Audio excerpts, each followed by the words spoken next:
Hello दोस्त, मैं अरविंद मीणा। जैसा कि मैं आप लोगों को बता दूं आरआरबी चंडीगढ़ के बारे में, जो कि आरआरबी चंडीगढ़ वाले ही कैंडिडेटों ने मेरे ऊपर एक ब्लेम लगाया है।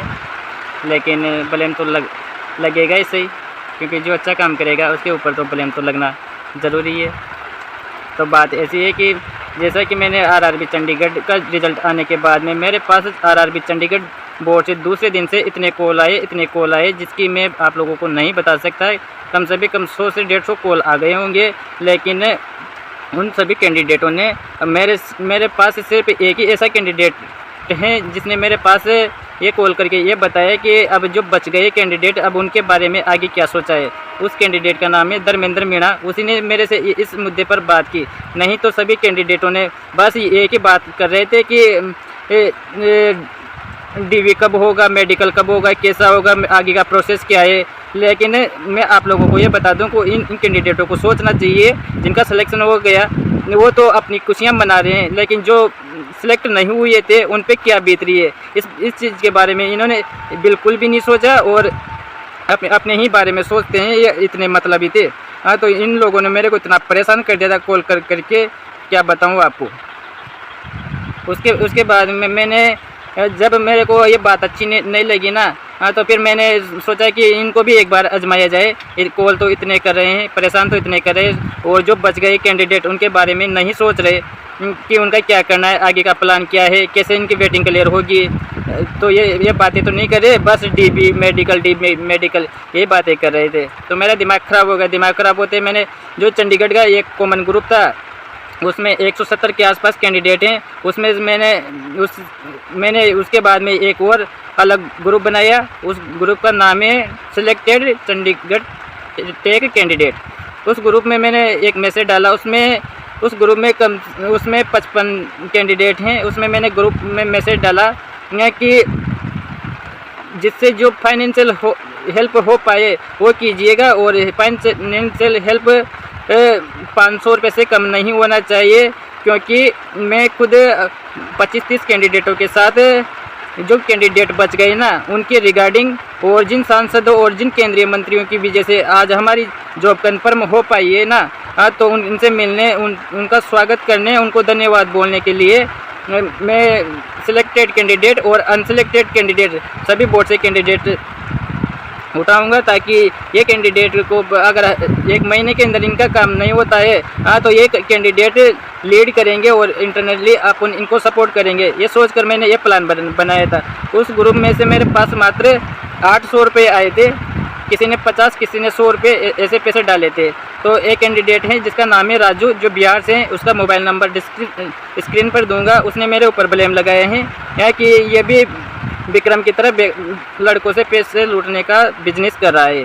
अगर मेरे को पैसे लूटने होते, हाँ, तो मैं पैसे का मुद्दा नहीं उठाता। रही बात विक्रम की, तो विक्रम ने पैसे उन्हीं कैंडिडेट से मांगे थे जो अनसिलेक्टेड थे। मैं सिलेक्टेड कैंडिडेट से ही पैसे मांग रहा था। भाई 55 कैंडिडेट हैं, तो वो पैसे इस वजह से मांग रहा था क्योंकि जो सिलेक्टेड कैंडिडेट थे और जिनका सिलेक्शन हो गया था तो उनको बुलाना ज़रूरी था, क्योंकि उनका लिंक ऊपर तक था। तो उनका आने जाने का किराया और ये था, और खाने पीने का खर्चा वगैरह देना था, क्योंकि ज़रूरी नहीं है कि भाई उस कैंडिडेट के पास इतने पैसे हो कि वो 6-7 दिन तक हमारे साथ दिल्ली में रह सके। तो ये सोचकर मैंने ये प्लान बनाया था। भाई उनका स्वागत भी कर लेंगे, उनका धन्यवाद भी कर लेंगे, और बचे हुए कैंडिडेट हैं जो 25-30 कैंडिडेट लेकर जा रहे हैं, हाँ, तो इनको भी सिखाएंगे कि कैसे अपना काम करवाते हैं, कैसे मिलते हैं इनसे, कैसे रिक्वेस्ट करते हैं। सारी बातें इनको समझाई जाएगी कि खुद आंखों से देखेंगे ये, हाँ, तो ये बाद में लीड करेंगे। और सभी बोर्ड से कैंडिडेट बुला रहे थे, हाँ, तो वो मेरे से यूँ बोल रहे हैं कि मैं पैसे दे दूंगा, लेकिन मेरे को लिमिट बता दे, एक लिमिट के अंदर सबकी वेटिंग क्लियर होनी चाहिए। हाँ, तो ये कौन सी बात हुई कि लिमिट, खुद रेल मंत्री लिमिट नहीं बता सकता, रेल मंत्रालय लिमिट नहीं बता सकता, तो मेरी क्या औकात है जो मैं इस चूतिया को लिमिट बता दूँ। इस प्रकार का मतलब आपके बताऊं। और जो मेरे फ़ोन पे और पेटीएम में जो पैसे आए थे वो मैंने 0 करके ही पैसे डलवाना स्टार्ट किया था, क्योंकि मेरे को पता है कि सभी तरह के कैंडिडेट होते हैं, सभी तरह के उसमें से कुछ ना कुछ अपवाद भी होते हैं। हाँ, तो मैंने 0 करके ही पैसे डलवाना स्टार्ट किया था। तो मेरे पास 800 रुपये आए थे। हाँ, तो मैंने वो सारे पैसे जिन जिन ने मेरे पैसे डाले थे उनको रिटर्न कर दिए।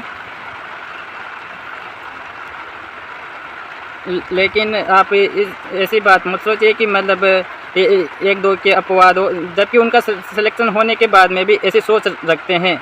यार जिन केंद्रीय मंत्रियों, जिन मंत्रियों, सांसदों की वजह से आज तुम्हारे घर में खुशी आई है, 30-40 हज़ार रुपये महीने की सैलरी उठाओगे ना, तो उनके लिए 500 रुपये कोई ज़्यादा मायने नहीं है। अगर आज भी तुम बैटिंग में होते तो सांसदों के चक्कर काटते, प्रोटेस्ट में, बोर्ड में, इनमें भी तो जाते ना। हाँ, नहीं होती क्लियर तो क्या है।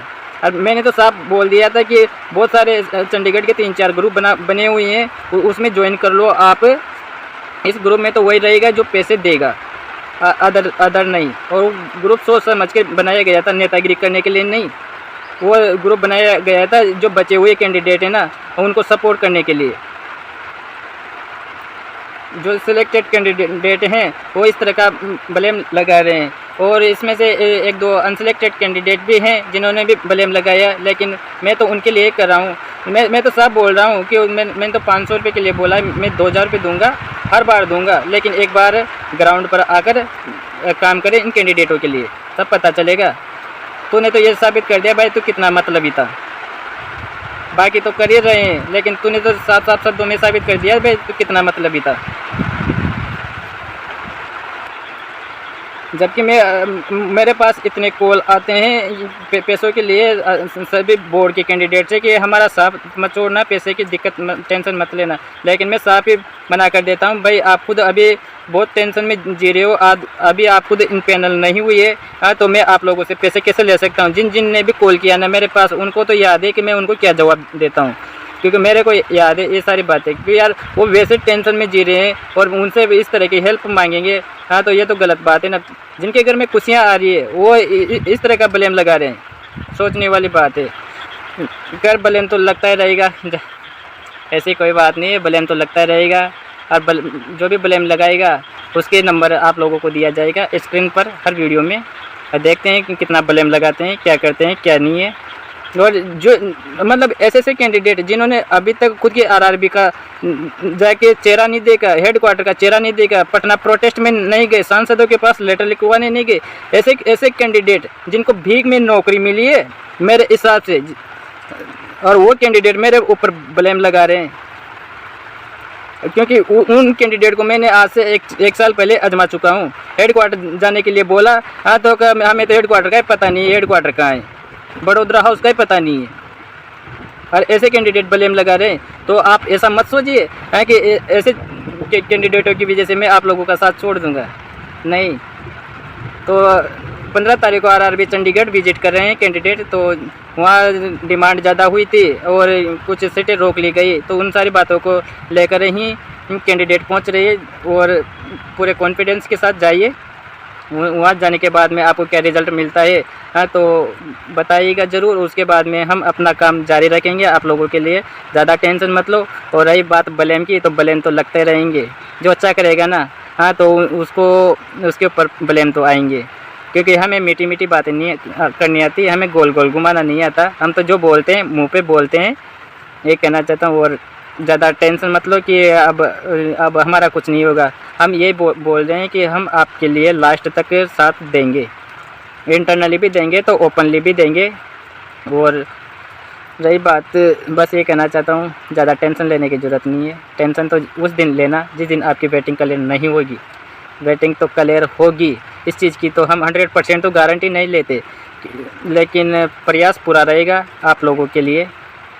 मस्त रहो और ग्राउंड पे काम करो, क्योंकि ग्राउंड पे काम करने से ही बहुत कुछ सीखने को मिलता है। घर बैठ के वीडियो देखने से कुछ नहीं। अगर आप लोगों को वीडियो देख कर ही कुछ हो जाते हो तो मैं आप लोगों के लिए रोज़ वीडियो डालता रहूँगा, पर वीडियो देखने से कुछ नहीं होता। बस यही कि मैं आप लोगों को एक मोटिवेट करता हूँ और करता रहूँगा। मैं जब तक करता रहूँगा जब तक आप लोग सभी बोर्ड के कैंडिडेट इन पैनल नहीं हो जाएंगे ना, वहाँ तक। क्योंकि अगर एक भी कैंडिडेट बच गए ना हाँ तो समझ लेना कि मैंने जो मेहनत की थी वो सारी बेकार चली गई। फिर भी बोल रहा हूँ, मैं आप लोगों के लिए काम करूँगा, ज़्यादा टेंशन मत लो। और जो ब्लेम लगा रहे हैं लगाने दो, क्योंकि उनका तो हो गया, वो तो कुछ भी करेंगे, वो तो मतलब ही थे वो हाँ तो। लेकिन नुकसान तो उनका ही है ना जिनका नहीं हुआ। अगर किसी का अच्छा नहीं कर सकते ना तो बुरा करने का हमें कोई अधिकार नहीं है। हम तो इतनी सी बात जानते हैं कि यार हम थोड़ा और ज़्यादा प्रयास करेंगे तो इनके घर में खुशी आ जाएगी, तो कितनी अच्छी बात है। कम से कम यूँ मान लो कि 100 लोगों में से 2% 5% तो दुआ ही देगा, बस दुआ तो नहीं देगा। और जिस दिन 100% क्लियर हो जाएगी ना, उस दिन अरविंद को भी याद करोगे कि था कोई मीणा नाम का कैंडिडेट जो लास्ट तक था हमारे साथ, और रहेंगे, टेंशन मत लो। लगने दो ब्लेम, बहुत आएंगे ब्लेम तो। अब फिर जिसको ज़्यादा ब्लेम लगाना हो ना तो एक बार फेस टू फेस आके ब्लेम लगा के देखे, फिर बताऊंगा कि मीणा क्या चीज़ होती है ना। धन्यवाद। और ग्राउंड पे काम करो भाई, बहुत कुछ सीखने को मिलेगा। जितना बताया जा रहा है कीजिए, हम आगे का काम हम देखेंगे। बुलाएंगे आपके लिए भी कैंडिडेट भी बुलाएंगे, बाहर जो सिलेक्ट हो गए वो भी बुलाएंगे, और जिनकी जहाँ तक लिंक है उनको भी बुलाएंगे, और आपको भी सिखाएंगे कि कैसे काम होता है, क्या होता है, किससे मिलना होता है। क्योंकि बहुत सारे ऐसे कैंडिडेट हैं जिनको अभी तक कुछ पता नहीं है, लेकिन अब तो टाइम ही घर से बाहर निकलेगा तो निकलो। धन्यवाद। और ज़्यादा टेंशन मत लो कि मैं आप लोगों का साथ छोड़ दूंगा, ऐसी कोई बात नहीं है, काम करेंगे आपके लिए। धन्यवाद। मंजिल उन्हें नहीं मिलती जो घर बैठ के ज्ञान देते हैं, मंजिल उन्हें मिलती है जो मेहनत पे ध्यान देते हैं।